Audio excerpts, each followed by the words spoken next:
मुझे छोटी छोटी बातों पे बहुत गुस्सा आता है, मैं अपने गुस्से को कंट्रोल ही नहीं कर पाता हूँ। ये वो बातें हैं जो हम अपने आप से करते हैं। तो किस तरह इस क्रोध को कंट्रोल किया जाए या कम किया जाए? क्रोध एक विकार है जिसकी इंटेंसिटी बहुत ज़्यादा होती है ना?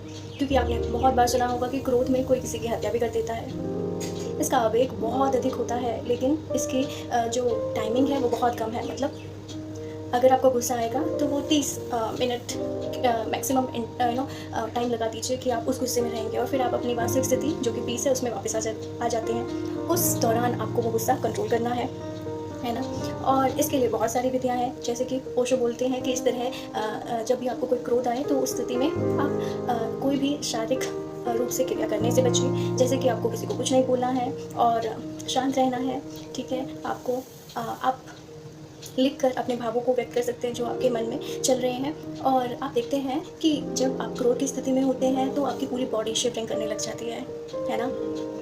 क्योंकि आपकी एनर्जी रिलीज़ होती है शरीर से, और वो नकारात्मक रूप में रिलीज़ हो रही है उस गुस्से के रूप में। तो उसको चैनलाइज़ करना बहुत आवश्यक है ना? और चैनलाइज़ करने का माध्यम है कि आप उसको जो ऊर्जा मुक्त हो रही है शरीर से उसे कहीं और लगने दें। जैसे कि आप उस दौरान अपने भावों को व्यक्त कर सकते हैं कुछ लिख कर, है ना?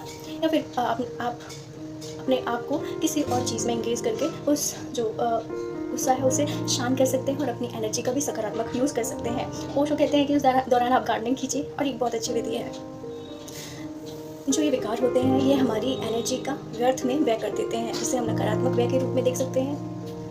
और पॉजिटिव चीज़ हो या नेगेटिव चीज़ हो, दोनों में ही समान रूप से ऊर्जा का व्यय होता है। तो क्यों ना आप सकारात्मक कार्यों में उस ऊर्जा का व्यय करें। एक ऐसी स्थिति जो अंत में आपको ही दुख देगी, है ना? उसे क्रियात्मक रूप देने का मतलब ही क्या है? इससे अच्छा तो हम सकारात्मक चीज़ों में अपनी एनर्जी लगाएं, ताकि कोई पछतावा भी ना हो। इसी तरह के अन्य कार्य, जैसे कि हम बहुत सारी गलत आदतें धारण कर लेते हैं और फिर बाद में वो काम करके पछताते हैं कि ऐसा हमें नहीं करना चाहिए था। तो कहीं न कहीं वो आपकी ऊर्जा का व्यय ही तो है। और जो ये विकार होते हैं ना, ये आंतरिक ही होते हैं, लेकिन इसे बाहरी रूप से एक स्टिमुलस की ज़रूरत होती है कि कोई चीज़ बाहरी रूप से मिल जाए, जिससे कि ये जो भाव हैं वो व्यक्त होने शुरू हो जाते हैं। तो एक कहानी के माध्यम से मैं आपको समझाने की कोशिश करती हूँ।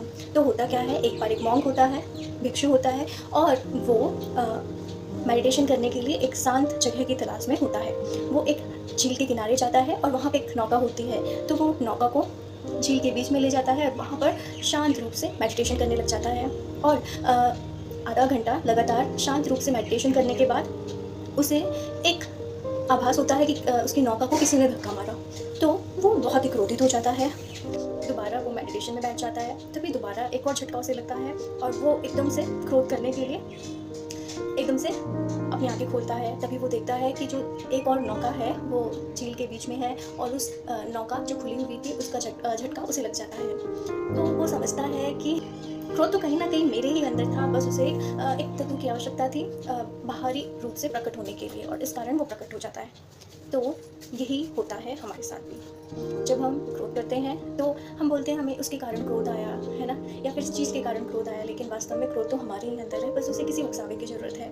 यहाँ पर उस बौद्ध भिक्षु का जो उकसावा था वो नौका थी, और बौद्ध भिक्षु भी समझ जाते हैं। आगे से उन्हें इस तरह की कोई भी क्रोध दिलाने की कोशिश करते हैं तो वो बोलते हैं ये वही खाली नौका के समान है, और इस तरह वो अपना क्रोध कम कर देते हैं। तो क्या हम ये नहीं समझ सकते कि क्रोध तो मैं ही कर रहा हूँ, और बाहरी रूप से कोई उकसावा है जो मुझे क्रोध दिलाने की कोशिश कर रहा है, और मुझे क्रोध नहीं आना चाहिए, और क्योंकि ये मेरे ही भीतर से आ रहा है तो मैं इसे कम भी कर सकता हूँ। और इस तरह आप अपने विकारों को कम करने में ही अपनी सहायता कर सकते हैं। तो जो भी है अंदर ही है, और दुनिया तब तक आपका कुछ नहीं कर सकती जब तक आप उस उकसावे को ना लें। तो अगर कोई चाय या कॉफ़ी पिलाने की कोशिश भी करे ना, वो तब तक आपको नहीं पिला सकता जब तक आप खुद नहीं चाहें। तो विकार भी कुछ ऐसे ही है, अगर आप नहीं चाहेंगे तो कोई भी स्थिति आपको इस तरह के विकारों में नहीं डाल सकती है, और आप उस पॉजिटिविटी की तरफ आकर्षित होंगे जो आपको एक लॉन्ग टर्म में शांति की तरफ ले जाएगी।